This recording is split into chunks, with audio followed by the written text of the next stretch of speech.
I have been part of a Mount Zion study group that has met weekly for nearly 20 years in downtown Minneapolis.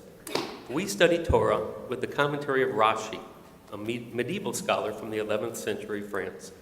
And we study, on average, a single verse per week. We are currently up to Genesis chapter 24, and with 5,845 verses in Torah, we expect to be done in the year 2165. And then, of course, we'll start over. I like the notion of, in Pirkei Avot, of Torah lishma, which means the study of Torah for its own sake. Whether its stories are true or not, whether its words were divinely inspired or written by mortals, the mere fact that Jews have always studied Torah, often paying the ultimate sacrifice, in and of itself provides it with a special power, and something I want to feel part of. And the love of learning is one of the things that distinguishes us as Jews. For me, it is certainly one of the few Jewish things that I can't get enough of. I can only eat so many matzah balls, and God knows I've tried. I can only take so many verses of Chad Gadya, but I can't get enough Rashi. On a weekly basis, our group drills down into a single verse, beginning with the rabbi guiding us through the Hebrew, and from there trying to find the meaning behind every word or letter, or sometimes even the spaces where we think a word or letter ought to be. We not only invoke the comments of Rashi, but also the eclectic and random thoughts of our own group, together with those of other scholars and commentators from ancient to medieval times to today. It's as if they were all in the room with us. But Rashi stands out. Usually there is something about the text that impels Rashi to comment, though he never tells us what that is. So our starting point each week is to read the verse, stop and ask ourselves what might be bothering Rashi. Reading his comments is kind of like sitting in the back of a large hall, listening to a speaker take questions from the audience, where you can hear the questions, but never the answers, but never the questions itself. For 20 years. But there are tools that we use, and that Rashi himself used. In our tradition, there tend to be 4 levels of analysis, each of increasing depth and complexity, from Peshat to Remez to Drash and finally to Sod. Rashi himself tends to focus largely on Peshat, trying to understand the simple or literal meaning of the text itself. Less often, Rashi will opt for Remez, meaning hint, and will try to find a deeper or perhaps double meaning to a word or phrase. Even less often, he might provide us with Drash, the teaching or larger lesson to be learned from some word or verse. And finally, though very rarely, he might touch on Sod, meaning secret or the mystical meaning behind some words, a level that most of us will never be able to achieve.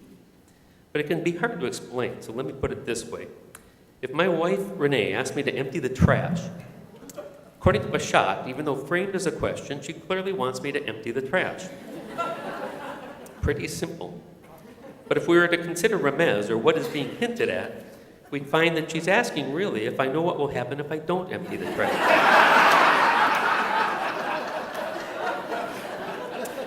And if we take it as far as Drash, or the lesson to be learned, I'd realize that I should probably pick up my socks as well. And before it ever gets to Sod, the secret or mystical meaning behind the question, I've already picked up my socks and emptied the trash. So you can see that the study of Torah in so many ways and at so many levels continues to apply to our everyday life in ways you could never imagine, unless you lived with Renee. Or sing Chad Gadya, or like to hear answers without knowing the questions. So think about joining us some Thursday at noon, or at any of the other many opportunities for connecting through Mount Zion with the words of Torah, lishma, simply for its own sake. Many years ago, a young woman with whom I graduated told me as we graduated that she had developed, after hundreds of hours of research, many classes, many papers, many hours in the library, she developed 3 really strong theories of child development. And she was really convinced of this, as you can be when you're just graduating from college. Recently, she returned to the Twin Cities. She had moved to the East Coast with her then boyfriend, now husband. And she told me that 3 children later, she has 3 children and no theories of child development. I added that story in the last 30 seconds after the wonderful presentation by Phil.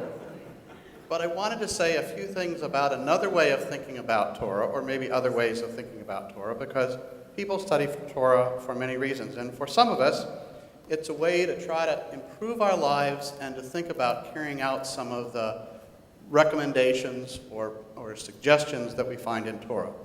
And I'm fortunate because my mother first introduced me to this when she told me at a very young age about Micah. And many of you are familiar with this. We talk about it often here. Do justice, love mercy, and walk humbly with thy God. She didn't just talk about it, she lived it. And one of my first memories as a young child is going with her when she was directing the Head Start in Wichita, Kansas. She was one of the first 20 Head Start directors in the United States and the first in Kansas. Police had to be called for that meeting and many other meetings because she insisted, as a part of her understanding of do justice and love mercy and walk humbly with thy God, she insisted that Head Start, yes, even in Kansas, yes, the home of Brown versus Board, she insisted that Head Start be racially integrated, and it was, even though it took police protection for a while. She also served as the president of our temple synagogue, and I'll never forget going to that meeting with her. She didn't just talk about Micah, she lived it. So we talk about justice, we talk about mercy. Let's talk about humility. After 66 years, and this week, 40 years of marriage, I find sometimes that I have experiences somewhat like what Phil described. But it's been a blessing to be married.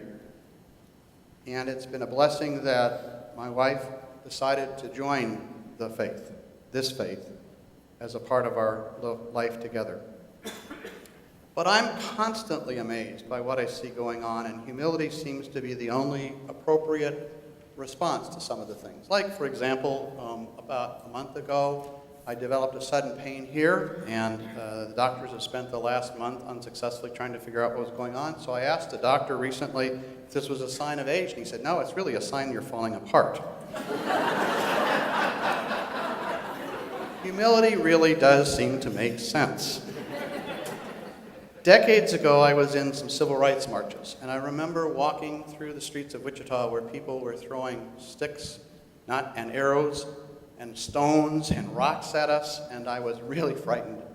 And a wonderful elderly African-American woman reached over and put her arms around me and began to recite an extraordinary poem by Langston Hughes, Mother to Son. And I won't read the whole thing, but it was an incredible, incredible poem.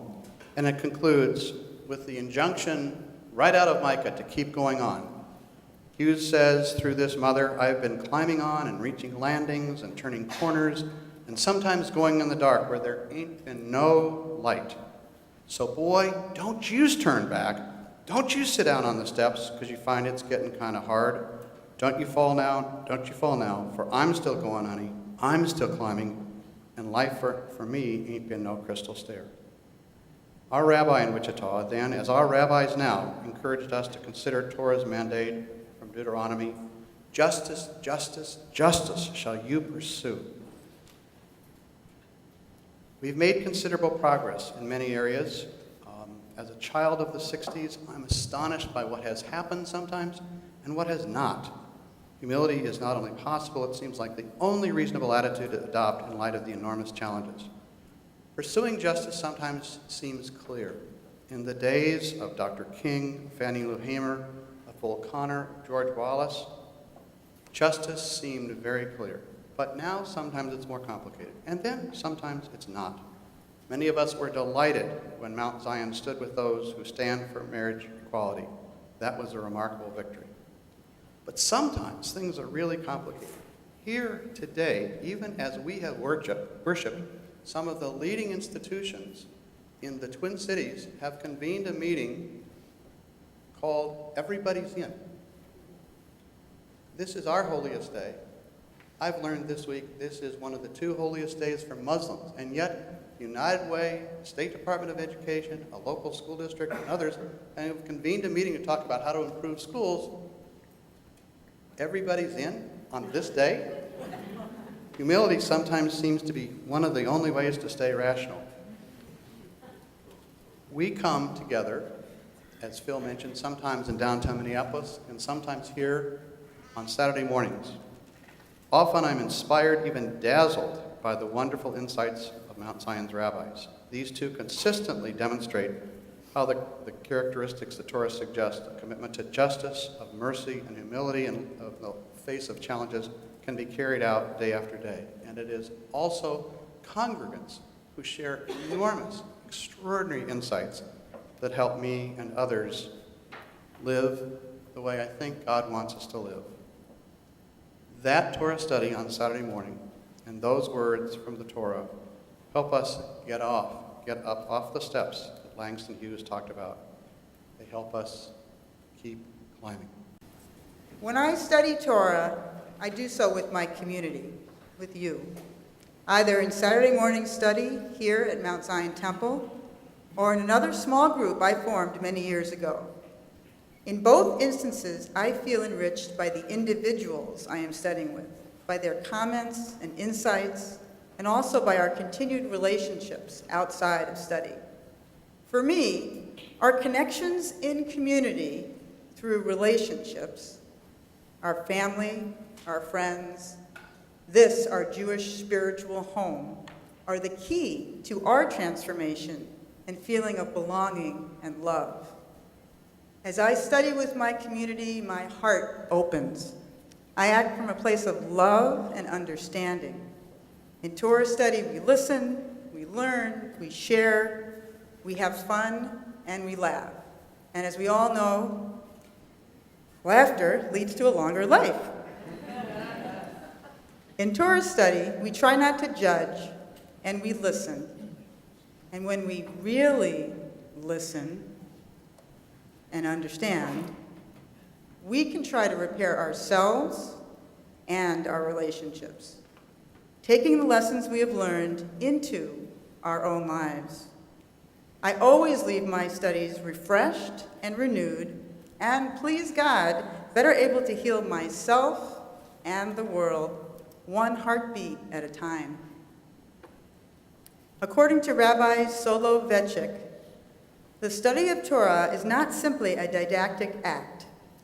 It is a powerful experience involving the closeness of many generations, the joining of spirit to spirit, and the connection of soul to soul.